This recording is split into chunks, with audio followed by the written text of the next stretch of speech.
It is Saturday. This is our my first attempt at driving to downtown Brevard, and I can tell you right now that the Huddle House has power, and there's a long line for people there. The big intersection at the Pizza Hut at Pisgah Forest entrance doesn't look like there's any power there. There's several downed lines along Highway 280 over Little Mountain. It looks like Corky's has power, but there's no customers, so it looks closed. The light here, just before you get to Twin Dragons, they have power.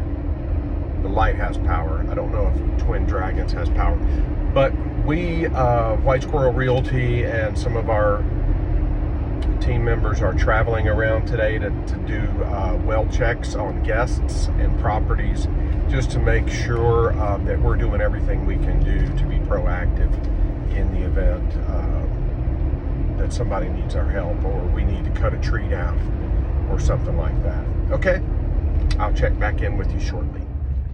Update: the marathon at the entrance to the hospital looks like they have gas. They also have a line of cars waiting for gas that goes, it looks like it goes all the way back around the corner towards town where Blue Ridge Community College is.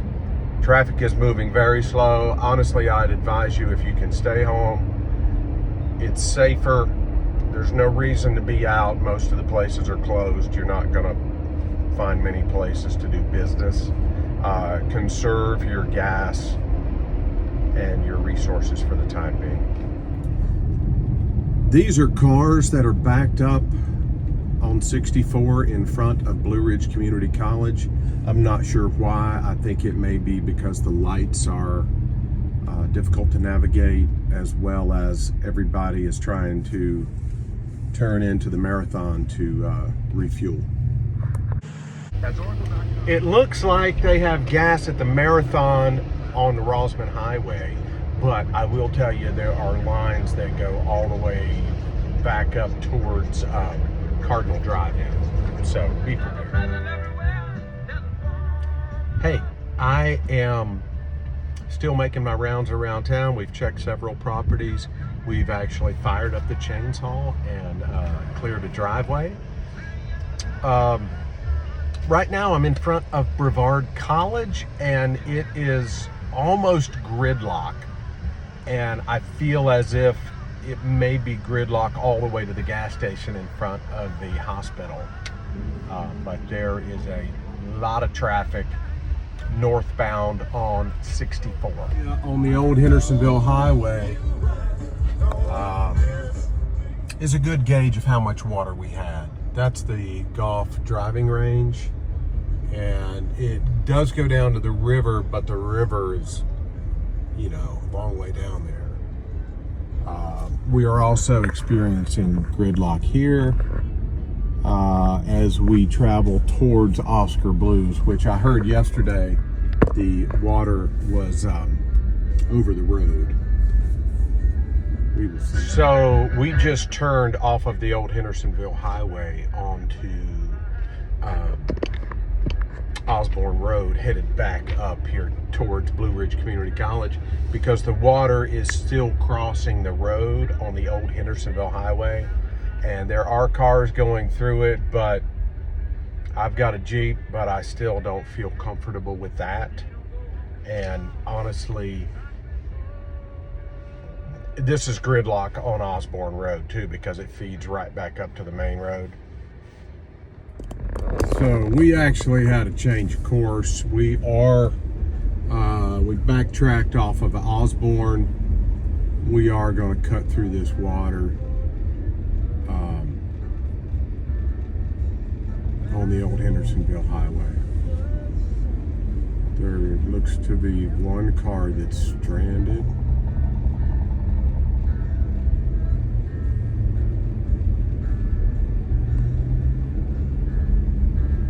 There's a Toyota Camry behind me. I don't know why they would come through this.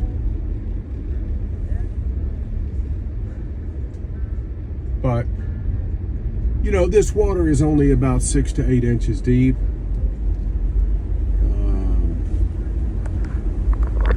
I still wouldn't recommend going through it with anything that doesn't have proper ground clearance. Look, this is some trash that floated up here. Lots of trash in that neighborhood. That neighborhood has always been flood prone.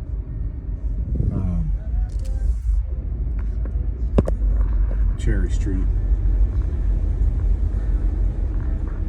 This is right outside the TVS building.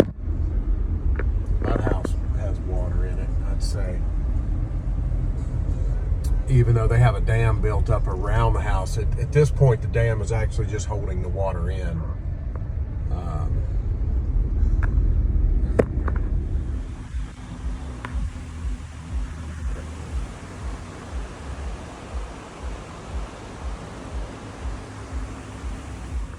Thanks for watching the videos I've put together on YouTube. I mean, this is a tough video to produce with all the damage that has been done. I am back at home. I'm safe in my greenhouse, and you know, my heart goes out to all the people, forgive my hair, it's been a crazy day, that are struggling right now. But we are talking to our clients, we are talking to our guests. There's a lot of people that we have helped just with communication, and there's people, for instance, out of state that own a property in Brevard somewhere, maybe Conisty Falls, and they have no idea. They have not gotten in touch with anybody in that community yet. But we do hear that the fire department is allowing certain, you know, groups, you know, a few people at a time, to communicate with the outside world from their connection to the internet at the East Fork Gate for Conisty Falls. And for instance, in town, at my office, I went to town and to the office, of course, to check in, and other agents in my office had left me notes at the office just to say, hey, they're safe, here's where they are, feel free to stop by. And haven't done that yet, but of course I will. And it is just an interesting time. Everybody needs to just help everybody else, and let's take care of each other and get through this. Hopefully within a week we'll have a lot more normalcy here in this area. So hey, you know, side note, don't cancel your plans for the fall. The leaves are still going to be amazing, and this place has a lot of resilience. Brevard, Western North Carolina, the Mills River, South Asheville area, very resilient. This is not going to shut us down, but it does help you stop and take inventory of your situation and the situation that you can find yourself in the mountains or in any part of the country when there's devastating weather. So stay safe out there, guys. Thank you for watching.